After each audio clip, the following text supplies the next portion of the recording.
Hi everyone.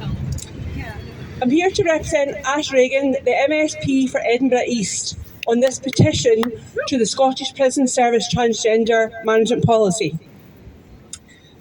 Friends, many of us stood shoulder to shoulder at Holyrood in December 2022 as we challenged the government over the Gender Recognition Reform Act, with self-ID introducing risks to the safety and dignity of women and girls. The court stopped GRR with self-ID becoming law, yet here we are again. I'm sorry I can't be with you all today, but be assured I stand beside you in this ongoing battle to ensure that our governments and public bodies have clarity in law and public policy to ensure that no risks are introduced by policies that will further impact the safety and dignity of women and girls. Some of our society's most vulnerable women are in the prison estate. The statistics of female victims of male violence who receive custodial sentences are horrifying. Broken, traumatised lives need appropriate support in a place of safety to have any chance of healing. The current Scottish Prison Service policy on transgender management may be well-intentioned to ensure that trans prisoners have safety and dignity they deserve, but this cannot be at the detriment of the safety, privacy and dignity of women prisoners and staff. There are separate male and female prison estates for sound reasons, given the different power dynamics between the sexes.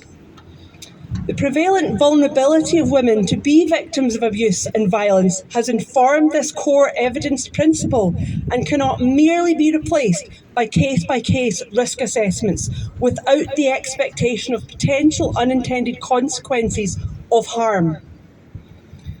If the objective of the SPS policy is to protect trans-identifying males from the risk of violence in the male estate, then the solution cannot be to accommodate even at-risk male prisoners with vulnerable women in the female estate. This logic simply does not add up. Specific risk assessments for trans-identifying males are the SPS attempt to mitigate this additional risk factor that their own policy introduces to the female prison estate. This assessment provision itself acknowledges SPS's acceptance that their transgender management policy creates risk. Can the Scottish Government really be accepting of this additional risk factor added to already vulnerable women in the female prison estate? It is simply not acceptable to compromise the safety and dignity of even one female prisoner or staff member as acceptable risk of collateral damage for a policy intended to protect prisoners from harm. The risk of male prisoners housed in the female estate is not merely one of demonstrable physical harm. The unseen psychological impact that male violence has on lives can leave victims frozen by fear, anxiety, and deep-seated trauma with hidden scars that do not just fade over time. Now, no one could argue that Nelson Mandela did not have lived experience of prison. When Mandela said, "No one truly knows a nation until one has been inside its jails." A nation should not be judged by how it treats its highest citizens, but its lowest ones. He demonstrated that how we treat prisoners reflects on us all collectively. In Scotland, we can rightly celebrate our progressive legislation to criminalise coercive control, delivered in response to an understanding of the damage that traumatic psychological harms will cause.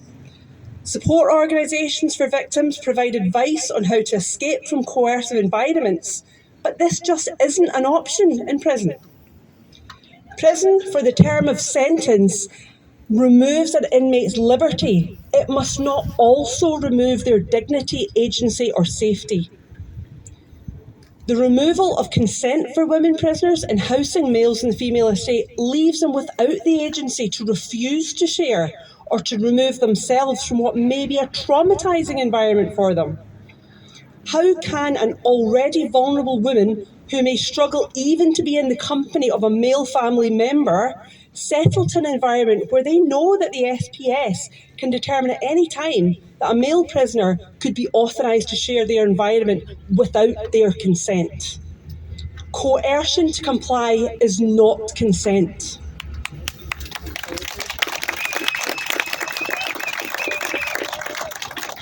If the rights and protections of all prisoners underpin this SPS management of our prison population, then they must revisit their transgender management policy urgently. We have all seen the outrageous situation of a double rapist who chose to be known as Isla Bryson, once charged, only being stopped being sent to a women's prison when it became too politically damaging not to act on the public response of incredulity and horror. We cannot surely leave the last line of defence for vulnerable women prisoners to public outcry at media headline cases.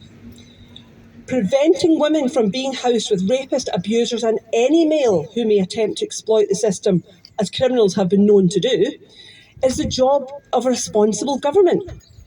The Justice Secretary is a reasonable woman who I know understands both the risks and outcomes of violence against women. I implore Angela Constance to act now to provide clarity and security for women prisoners in Scotland and state that prison is a protected single-sex space in line with the Equality Act 2010, and give assurances that there will be no males in female jails.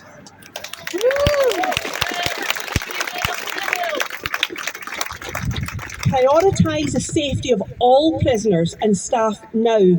Do not leave it to become yet another lesson learned from outcome from a future inquiry. The risks introduced by mixed-sex prison estates are not acceptable. SPS policy must assure all of us that we are the kind of society that does not ignore risks of those who feel they have no agency to speak up for themselves. We are speaking up collectively today, and as should be evident to everyone by now, on this and all matters impacting our safety, dignity and respect, women won't quist.